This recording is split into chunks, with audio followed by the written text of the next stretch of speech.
like you're not giving enough applause. Do you need an energy little pause? Hey. Yeah. Great, great. So maybe as with the previous panel, what we did, of course, we are at founder stage. So I'll give you your 1 minute pitch to introduce yourself for people who don't know anything about you. I won't be timing you. That's a good thing. So you're not actually on pitch stage. You're lying. The timer started. That is for me, the timer, and that's always like on my mind here. And then Votimo still works, so ask your questions. I will try to take them in as we go in the discussion. Okay, let's start with you, Marten. Excellent. Hi, I'm Marten, and the co-founder and chief capital officer of Planet 42. We do car subscription in emerging markets, predominantly in South Africa and Mexico. And sort of my job is to make sure that we sort of continue to raise more and more funding in order to be able to purchase more cars. We currently have about 15,000 cars that we're operating in South Africa, and we're going to be growing that quite a bit. And that's sort of where I think this panel is a bit different, is that we, unlike some other startups, focus quite a bit on credit capital. And so my sort of day-to-day is really working on getting that credit capital on board. And my name is Tim. As you can see, I work as an investment manager in Change Ventures. We are a pan-Baltic pre-seed fund, currently operating with a third fund, investing tickets between 150 and 300K, backing ambitious founders, as you can see. And on the side, I also run the big angel investor network, putting syndicates together across different startups. So in a nutshell, that's my profile. Very good. Well, Marten, you know, this is the thing with the founders, right? They go straight to the point. Like, you know, you have such little time, you go straight directly. So I'll give a bit of a quick facts as well. So what I read and found is that, well, first of all, you're an Estonian founded startup from 2017 already with founders you and Erikoja. And then you are also on the top 30 Estonian startups by funding, our crowdsourced funding sheet. So this is always good to look into. So all in all, you've raised 24.6 million euros. This is what it says there. You can correct me if I'm wrong. And it's a mix of equity and debt then together. Yeah, so I think on the crowdsource site, it's just the equity piece. We've raised more than 100 million euros of credit on top of the equity. You see new facts coming in. Very good. And the last round, what you announced, was in March, which then is what you're going to be talking about more in detail and giving us some juicy details about it as well. But what I heard from you in the call as well is that 15,000 cars rented out currently in South Africa. So it's already quite big. And we are talking about second-hand car fleet, which was really interesting for me. As I come with a bit of a background in climate and green tech, then I would like to hear about that as well. But let's go into maybe directly some questions to Marten. So why South Africa? How did you end up there? You know, you typically we tell founders that start locally and then go global. And what happened here? Yeah, I kind of knew the market beforehand, as I used to live in Mozambique for a couple of years. And Mozambique is just right next to South Africa. But fundamentally, sort of, I knew Africa quite a bit, and I just saw the sort of various problems that the continent has, and how sort of mobility can actually substantially increase the quality of lives of everyday citizens. And that's really sort of where the idea for Planet 42 was born in the first place. And sort of right now, when I think of South Africa, statistically speaking, barely has any cars. The average person doesn't have a vehicle to drive around, get to work, and so on. Public transportation doesn't work. So what we are doing is we are sort of making mobility much more accessible. We are trying to provide a vehicle for that average South African who currently is just, doesn't have any access to any real transport.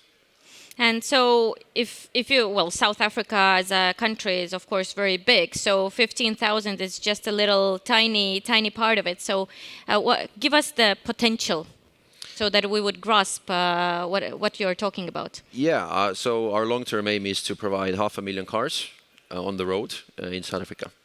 So we're still very much in the beginning of what we could be doing there.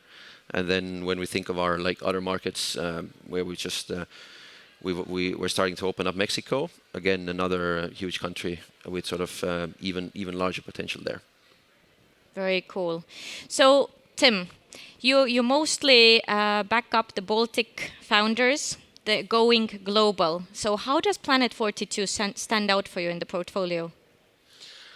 I think this is one of the most ambitious team that we have in the portfolio. I think that the model definitely stands out. We don't have any other company in the portfolio who has this unique model of balancing out the debt financing with an equity part. I think that these guys started it before it actually became cool, put it this way, became popular, became okay to do so. And if you look at the trends these days with SEB offering debt financing and other players on the market emerging, I think the uniqueness, the fact that they started it before it was actually common practice on the market and are doing it successfully, this is the biggest part that stands out. Plus, delivery is always there. They're growing and scaling crazy. Very good. Maybe then already go a bit into that as well. Like, how is the overall startup scene right now? I mean, I was thinking before this question and I decided that I'll share my honest opinion. I think it's quite bad, to be honest. I mean, when you look at the market, generally speaking, I think it's slow. I think there's a lot of caution from the investors. I think there's a lot of pressure for the investors. So it's difficult for founders to fundraise their rounds. It's difficult for funds to fundraise their funds. And due to the fact that the cycle of delivery from the previous investments from the LP perspective is kind of ending and the delivery is not really there, plus all of the madness that is going in the world, economical instability. I think it's very, very challenging, generally speaking, in venture capital at the moment. And I know that majority of the people are saying that, no, we're good and everything's growing, but from my perspective, I see a bit stagnation on the market and I think it's very, very challenging these days, especially on the Baltic markets, considering the geopolitical situation and everything that is going around. Mm-hmm. Yes. But so you're talking about huge potential here. So there is definitely something to look into, tap into. How hard is it really to go like we have founders here. Okay, so I'll take South Africa as my next market. Good question. I think so. South Africa as a market is actually sort of very similar to the UK in terms of its historical sort of background and sort of language and sort of the legal system.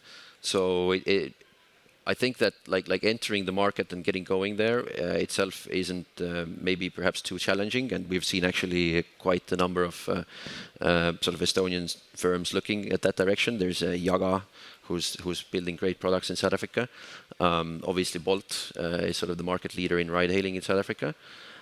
It's just ultimately it comes down to like operational focus. You just need to you need to make sure that you execute quickly and sort of if you have a multi-market strategy, then you go and you test out a market like South Africa and make sure that either you sort of double down if you see potential there or just exit quickly. But these emerging markets generally, what one sort of should take into account is that they have more friction somewhat compared to the EU.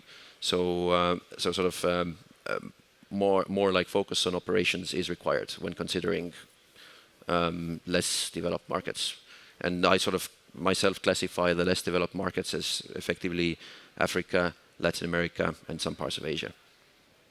Mm-hmm. You lately announced your last investment round. So now it is, as Tim already mentioned, slightly like new towards the Baltic founders to look into that way of also adding depth into their equity funding. So maybe elaborate on that. What's the logic in there, and actually why does it serve you better? And by the way, there financing comes from South African banking group, who then is supporting the local emerging and growing there together with them. Yeah, so we recently announced a fundraise where the largest bank in Africa, Standard Bank, invested into Planet 42. And it's true that the interesting bit is that they provided us with both equity capital as well as credit capital. And fundamentally, like when we at Planet think of our product, which is vehicle subscription, then that vehicle is a physical asset. And just like, many of you in your daily lives, when you think about mortgages or when you think about, acquiring a vehicle, you do so with, leasing product from maybe Swedbank Estonia or something similar. So we have adopted exactly the same approach in terms of like how we think about cars. Obviously, with the exception being that the a lender like a bank would give us a large line over a number of vehicles. So purely from a capital efficiency perspective, it is very, very, very challenging to go out and raise a lot of equity capital and then just put all of that equity capital into work to physical assets. And that's why we have taken this credit first strategy, where effectively it's the credit capital that buys the vehicle and it's the equity capital that we use to grow the team, grow the business, build out the operations, and really truly make it scalable. To put it in perspective, if one structures a funding line correctly, then you can take €500,000 or €1 million of equity capital, and you can add another €10 million of credit capital there to make sure that you're able to really acquire and then build out the business in a very, very scalable way from a rental car perspective, which is the way how we're thinking about it. And generally, I would my advice to the local startups always is that people are thinking like too much about equity. There's other capital options out there as well. For you guys as entrepreneurs, what you need is capital and making it, putting it to work and building out your products and services. But try to think a bit outside of the box.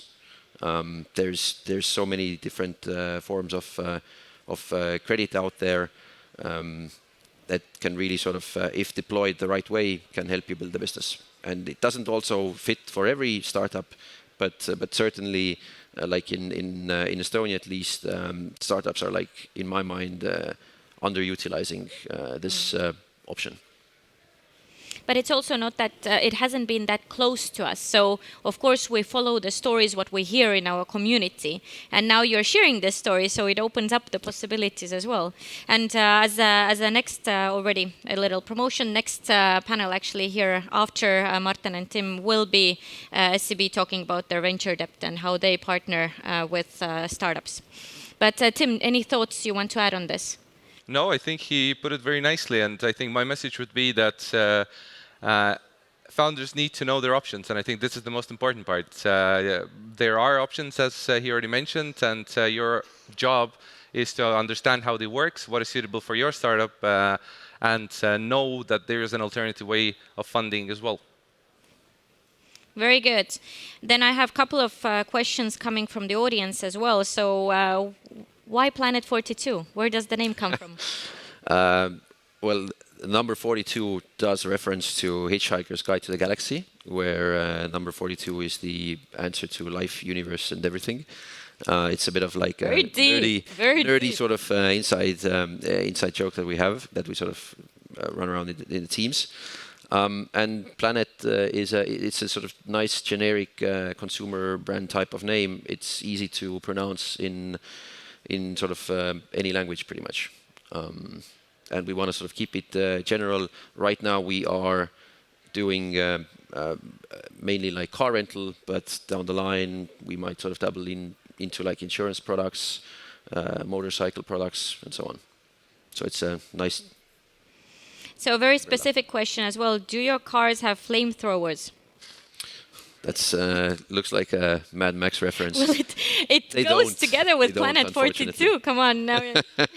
So, but actually, on a serious note, how did you get around the perceived corruption to get finance deals done in the markets like South Africa and other maybe emerging markets? So my perception on sort of corruption in emerging markets is that it's mostly tied to the government. So anywhere where government might sort of give out, distribute some licenses, or where the government is a big player in a specific sector, we haven't actually come across that. And I think emerging markets, they are actually developing so fast that maybe that sort of corruption could have been an issue, and it still is in some countries. But it sort of could be where maybe South Africa had bigger problems with corruption 10, 15 years ago. We don't see that in everyday sort of business from a B2B perspective, and certainly not in credit space. There are countries out there where sort of in the past we looked at a few other African countries and we actually said no in terms of like expansion, where like high corruption was one of the reasons there. Can you maybe share some light on this? So you've done really good homework on different markets in Africa. So where not to go? Yeah, so I think that Nigeria is a sort of very, very difficult market, and I would sort of very sort of cautiously approach that if someone really sort of wants to look at that region. The government, they basically can change the laws overnight. And then there was this case 3 years ago where like Nigeria had very many like motorcycle ride-hailing startups. So when you think about your Bolt taxi, except that was on motorbike and it was like loads cheaper in Nigeria. And Nigeria is pretty much one market. It's Lagos, and then overnight, all of a sudden, the Nigerian government, they banned small motorcycles, and all that sort of the sort of 5 startups that had raised very substantial amounts of capital, their business case was immediately out the door. Like, how can you operate in that environment? Yeah. And then last question to Marten as well. So first of all, greetings from Mauro, whoever that is in the audience. But how do you navigate inflation and other macro instabilities right now with your product? Good question. We actually, we sort of try to look quite a bit in terms of like what the US economy is doing, what the European economy is doing, and obviously then what the local South African economy is doing, and they sort of work in tandem to a degree, because South Africa is fairly well integrated to the sort of, let's say, global macro. And actually what we sort of look out for quite a bit more is different sort of currency risks. So we put a fair amount of time at looking at sort of currency hedging, derivative products, and sort of trying to understand what the euro dollar rate and then the euro rand rate is going to do. So I would say that is how we basically look at sort of how we are trying to, let's say, mitigate the sort of macro risks. But when I think of like general macro in terms of what inflation is doing in South Africa, there's really very little that sort of you can do about it, and you sort of continue to reprice your product every 6 months effectively. Mm-hmm. Okay, good. And I would maybe ask from you last takeaways, suggestions or tips, as this is founder stage. So many of them most probably will start or are raising their investments. What to put focus on to Marten? And then for Tim, of course, from the investor perspective, what do you expect? So what I would say is like, if you're planning on raising capital, then don't discount and don't write off credit capital, for example, whether it's venture debt or something more conventional credit product. It is a tool. It provides capital same way as equity fundraise does, and you should at least consider it as sort of one's, let's say, broader plan to build out your startup and scale. Yeah, from my side, I don't think that I will say anything new, but I mean, the times are tough, so be prepared. I mean, make every shot count. So when I mean be prepared, know where are you going for the money, why are you going for the money, and how are you planning to use this money. I think it's super important these days.